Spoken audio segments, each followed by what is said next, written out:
High বন্ধুরা, কেমন আছো? আশা করি ভালো আছো। তো দেখো, আমাদের এখানে প্রচুর বৃষ্টি হচ্ছে। তো রান্না করছি, দেখো আমি উনুনে।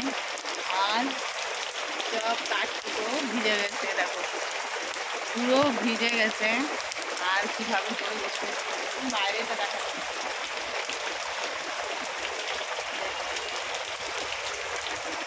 ভিজে ভিজে রান্না করছি, দেখো। তো কে কে খাবে চলে এসো আমাদের বাড়িতে।